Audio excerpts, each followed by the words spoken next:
जय हिंद दोस्तों आज बात करते हैं उत्तराखंड में जो उपचुनाव हो रहे हैं वो उपचुनाव 17 तारीख को हैं उसके बारे में।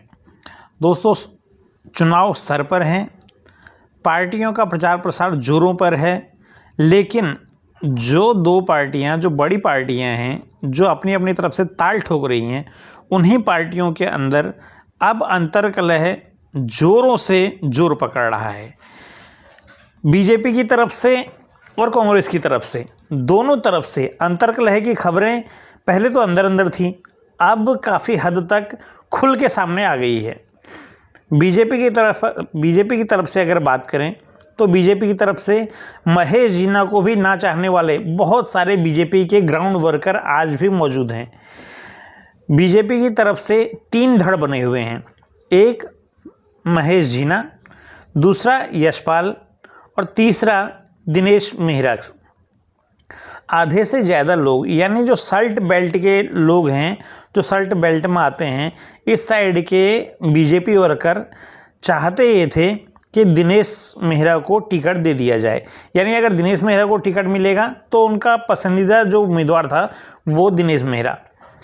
वहीं पे शालदी ब्लॉक और सल्ट ब्लॉक की अगर बात की जाए, जो शालदी ब्लॉक और सल्ट ब्लॉक के जो बीच का एरिया है, उस बीच के एरिए में यशपाल काफ़ी फेमस हैं। वहाँ के लोग चाहते हैं कि किसी भी तरह से यशपाल को टिकट मिलता तो शायद सही रहता, इसलिए उनको ना तो महेश जीना से कोई लेना है, ना उनको दिनेश मेहरा से कोई ज़्यादा खास लगाव है। इसलिए वो यशपाल की बातें काफ़ी हद तक सुनते हैं, काफ़ी हद तक मानते हैं और उनकी बातों का काफ़ी सारी बातों का अमल भी करते हैं। अब बात करते हैं कांग्रेस की तरफ। कांग्रेस में भी घमासान लगातार बढ़ते जा रहा है। अब हरीश रावत भी मैदान में उतर चुके हैं। चुनाव का प्रचार प्रसार हरीश रावत ने भी अपने हाथों पे अपनी कमान ले ली है और उन्होंने भी चुनाव प्रचार प्रसार में कोई भी चीज़ की कमी नहीं करने दे रहे हैं। गंगा पंचोली अपनी तरफ से चुनाव प्रचार पे हैं, हरीश रावत अपनी तरफ से हैं, उनके बाद उनका जो लड़का है आनंद, वो अपनी तरफ से चुनाव प्रचार प्रसार पे हैं।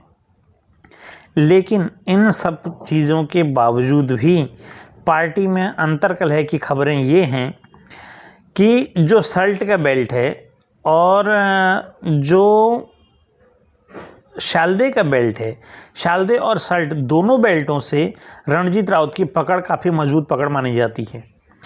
जो रणजीत रावत के फेवर के जो भी लोग थे वो इस बात से नाराज़ हैं कि रणजीत रावत को कहीं भी बीच में शामिल नहीं किया गया, ना रणजीत रावत से कोई भी बात का किसी भी तरह से उनसे राय मशवरा नहीं लिया गया। इस बात से खासे नाराज़ दिख रहे हैं। अब हम बात करते हैं दोनों पार्टियों को छोड़ के थर्ड फ्रंट की। थर्ड फ्रंट ये है कि उत्तराखंड में आज तक कोई थर्ड फ्रंट बना ही नहीं है। अगर थर्ड फ्रंट बनता तो इस टाइम पर उसकी लहर 100% आती।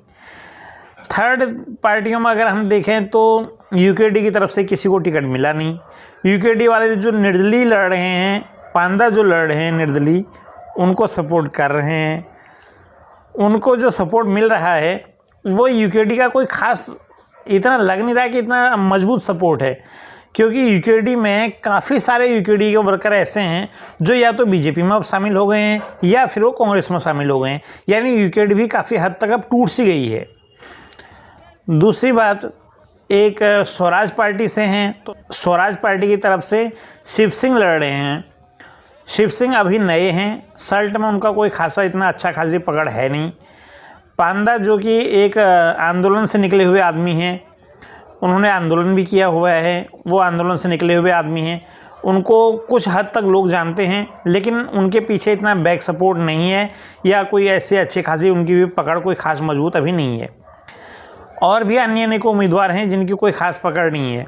अगर कोई भी अच्छा खासा नेता या जो भी बीजेपी की तरफ से और कांग्रेस की तरफ से जो नाराज़ नेता हैं, अगर वो इस टाइम पर खड़े हो जाते और वो सल्ट के मैदान में ताल ठोकते तो इस टाइम पर 100% उम्मीद थी कि वो ही जीतते, क्योंकि दोनों पार्टियों में अंतर्कलह काफ़ी तेज है।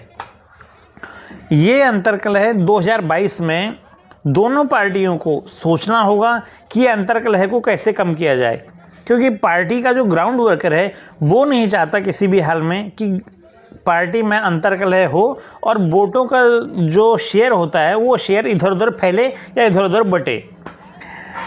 साथियों, 17 तारीख को चुनाव हैं, किसको कितने वोट मिलेंगे, कौन सा आदमी किस साइड में जाएगा, ये बहुत जल्द नतीजा आ जाएगा। 17 तारीख को सबका फैसला चुनाव की पेटियों में बंद हो जाएगा और 2 तारीख को पेटियां खुलेंगी। कौन किसके हक में कहां पर गया, ये 2 तारीख को फैसला हो जाएगा। 2 तारीख के बाद बूथ वाइज हर चीज़ का विश्लेषण आपके आगे। धन्यवाद दोस्तों।